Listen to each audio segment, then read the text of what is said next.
Welcome to my channel DK English online classes. देखिए आज के वीडियो में दोस्तों हम पढ़ेंगे कि एक्सक्लेमेटरी से असर्टिव कैसे बनाया जाता है। ये हमारे इंटरमीडिएट में बहुत ज़्यादा पूछा जाता है। तो देखिए सब सीधा हम डायरेक्ट टॉपिक पे आ जाते हैं। देखिए एक्सक्लेमेटरी सेंटेंस ऐसे सेंटेंस होते हैं जिनमें ये वाला चिन्ह लगा होता है। अगर किसी सेंटेंस में ये चिन्ह लगा है तो आप समझ जाना कि वो एक्सक्लेमेटरी सेंटेंस है।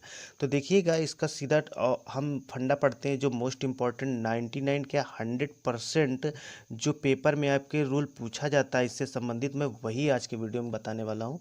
तो देखिएगा एक वाक्य होता है हमारा हाउ से स्टार्ट मिलेगा, उसके बाद आपको एडजेक्टिव मिलेगा, हाउ के बाद तुरंत एडजेक्टिव जरूर मिलेगा और कुछ भी लिखा हो और अंत में ये वाला चिन्ह हो तो समझ जाना कि वो एक्सक्लेमेटरी सेंटेंस ही है।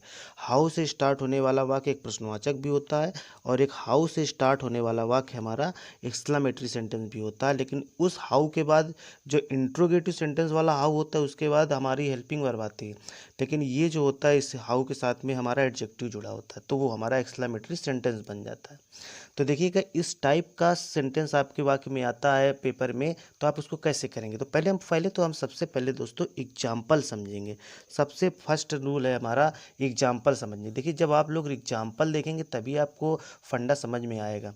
तो देखिएगा जैसे मान लो एक एग्जाम्पल लिखा है यहाँ पे कि how beautiful girl she is, जैसे ये लिखा हुआ है और ये सेंटेंस है, ठीक है। तो इस टाइप का सेंटेंस आपके बोर्ड पेपर में आएगा। कोई भी एग्जाम हो अगर इससे संबंधित कोई सेंटेंस आता है तो ऐसा आता है, इस टाइप का सेंटेंस लिख के आएगा और कहेगा चेंज इनटू असर्टिव।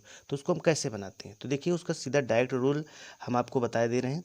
सबसे पहले आता है सब्जेक्ट, सबसे पहले आता है ये जो वाक्य है इसका सबसे पहले कर्ता आएगा, इसके बाद हमारी वर्ब होगी तो वर्ब आएगी, हेल्पिंग वर्ब होगी तो हेल्पिंग वर्ब आएगी, ठीक है। तो देखिए इसमें हेल्पिंग वर्ब दी गई है। इसके बाद क्या होता है हमेशा याद रखना है इसमें इस रूल में कि सबसे पहले कर्ता और सहायक्रिया ही ली जाती है। और इस टाइप के हाउ से अगर कोई वाक्य स्टार्ट हो रहा है तो उसमें हमेशा लास्ट में आती है, लास्ट में कर्ता सहायक्रिया होते हैं। तो लास्ट में आप पहले कर्ता पकड़िए, तो कर्ता क्या है इसमें सी, तो सबसे पहले कर्ता, फिर उसके आगे सहायक्रिया है या वर्ब है या ऑब्जेक्ट जो भी है उसको हम लेते हैं। जब यहाँ से वाक्य खत्म हो जाता है एक्सक्लेमेशन मार्क से यहाँ तक का तो इसके बाद हम बैक आ जाते हैं स्टार्टिंग में यहाँ पर। तो हाउ की जगह दोस्तों हमारा वेरी आ जाता है, क्या आ जाता है, इसके बाद जो भी लिखा है हाउ के आगे उसको हम सेम उतार देते हैं, ठीक है। तो आपको इतना नोटिस करना है और सबसे इम्पॉर्टेंट इसमें यही है कि हाउ के स्थान पर क्या आता है, वेरी का प्रयोग होता है। और हमको बनाना है असर्टिव, तो असर्टिव का मतलब ही होता है कि वाक्य को साधारण बनाना है। तो साधारण अगर वाक्य बनाओगे तो सबसे पहले तो कर्ता ही सहायक्रिया ही तो लोगे, और इस टाइप के वाक्य में एक्सक्लेमेटरी वाक्य में कर्ता सहायक्रिया लास्ट में होते हैं।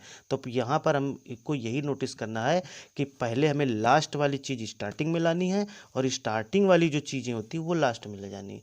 तो सबसे पहले आएगा कर्ता और सहायक क्रिया, तो देखिए सी इज, तो इसमें क्या बनेगा हमारा सी इज, हो गया ये आपका, ठीक है। इसके बाद यहाँ से वाक्य आगे खत्म है, तो जब वाक्य यहाँ से फिनिश हो जाता है तो स्टार्टिंग से उठाते हैं, तो हाउ की जगह वेरी आता है, तो इसके बाद वेरी आ गया। इसके बाद आगे जो भी लिखा है आप लिखते जाइए, जो भी लिखा है लिखते जाइए जब तक कि आपका सब्जेक्ट मिल नहीं जाता है। सब्जेक्ट पहले जितना भी होता है उसको ऐसे लिखते हैं और लास्ट में फुल स्टॉप लगा देते हैं, क्योंकि जो सेंटेंस हमारे असर्टिव होते हैं उनमें लास्ट में फुल स्टॉप लगता है, ठीक है। तो ये देखिए एक्सक्लेमेटरी से हमारा असर्टिव सेंटेंस कंप्लीट हुआ। तो अच्छे से आप लोग बहुत विधिवत देख लीजिए इसको कि हाउ से कोई वाक्य स्टार्ट हो अंत में ये चिन्ह लगा हो तो एक्सक्लेमेटरी वाक्य कहलाता है। हाउ की जगह हमेशा ध्यान रखना है एक्सक्लेमेटरी से असर्टिव बनाने में हाउ की जगह पर किसका यूज होता है, वेरी का प्रयोग होता है। और हाउ से कोई वाक्य स्टार्ट हो और एक्सक्लेमेटरी से असर्टिव बनाना है तो हमेशा वाक्य के आप अंत में जाइए, अंत से कर्ता सहायक क्रिया को उठाइए आप, और इसके बाद जब इधर का वाक्य फिनिश हो जाए कर्ता से आप उठाइए, कर्ता के आगे कुछ भी लिखा हो पूरा आप नोट कर दीजिए, और जब वाक्य खत्म हो जाए तो आप स्टार्टिंग में उतारिए हाउ से, हाउ की जगह वेरी लगाइए आप, और इसके बाद जो भी आपको मिलेगा जब तक ये सब्जेक्ट नहीं मिल जाता तब तक आप जितना भी लिखा होगा आप सब छाप दीजिए, फिर इसके बाद फुल स्टॉप लग जाता है। तो ये हमारा एक रूल समाप्त होता है। देखते हैं, चलिए अगला नेक्स्ट रूल देखते हैं इसी पर दूसरा, बस 2 रूल आपको पढ़ने उन्हीं में एक आता है आपको। तो ये हमारा पहला जो रूल है समाप्त होता है। अब देखते हैं हम अगला नेक्स्ट दूसरा रूल। तो हम रूल नंबर 2 देखते हैं। रूल नंबर 2 बहुत ही, अगर रूल नंबर पहला आ गया आपको तो रूल नंबर 2 में कुछ नहीं है। तो देखिएगा रोल नंबर 2 जो हमारा दूसरा ये रूल है उसमें होता क्या है कि जब वाक्य कोई व्हाट से स्टार्ट हो, व्हाट के बाद ए दिया होगा या तो एन दिया होगा, फिर आपका एडजेक्टिव दिया होगा। देखिए उसमें हाउ के साथ में एडजेक्टिव आता है तब वो वाला रूल अप्लाई करते हैं।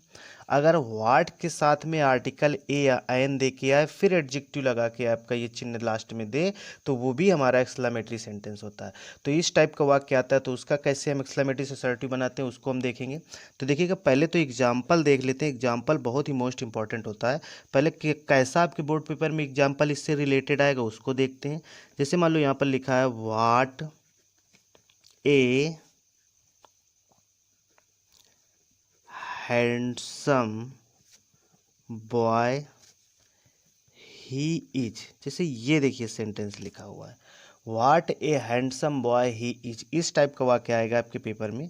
तो ये आपका एक्सक्लेमेटरी सेंटेंस है। अगर इसको असर्टिव बनाना है तो सेम वही प्रोसेस है। आप सबसे पहले लास्ट में कर्ता सहायक क्रिया पकड़िए, क्योंकि असर्टिव का मतलब दोस्तों होता है पहले कर्ता और सहायक क्रिया आएगा तभी आपका वाक्य इधर से लिया जाएगा। तो देखिएगा बहुत ईजी रूल है। तो व्हाट ये जो ए है या व्हाट एन लिख कर आए, और एक मैं चीज़ बता दूँ आपको, व्हाट ए लिखा हो या फिर व्हाट एन लिखा हो, इन दोनों को हटाकर, इन दोनों में कोई भी आ जाए, इनको हटा के ए वेरी का प्रयोग किया जाता है। किसका प्रयोग किया जाता है? देखो हाउ हो तो केवल वेरी आता है। हाउ हो पहला जो रूल मैंने बताया तो उसमें हाउ को हटा के वेरी आता है। लेकिन अगर व्हाट एन दिखा है या व्हाट ए लिखा तो उसके स्थान पर फिर ए वेरी लेते हैं।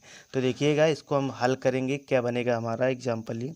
तो स्टार्टिंग में लाएंगे इसको हम, लास्ट में जाते हैं तो ही इज आ जाएगा। कर्ता सहायक क्रिया से वाक्य स्टार्ट किया जाता है। जब इधर का वाक्य खत्म हो जाता है तो हम स्टार्टिंग से वाक्य को नोट करते हैं। तो व्हाट ए, तो व्हाट ए की जगह क्या आएगा दोस्तों हमारा ए वेरी।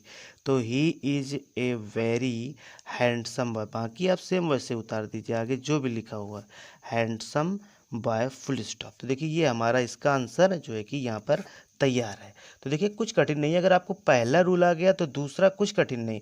वहाँ पर हाउ की जगह हाउ को हटा के वेरी आता है, और इसमें व्हाट ए लिखा हो या व्हाट एन लिखा हो, हमारा देखिए व्हाट ए लिखा हो या व्हाट एन लिखा हो तो उसकी जगह वेरी की नहीं आता है, हमारा ए वेरी आ जाता है।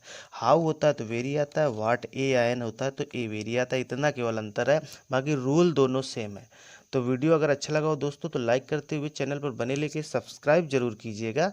धन्यवाद।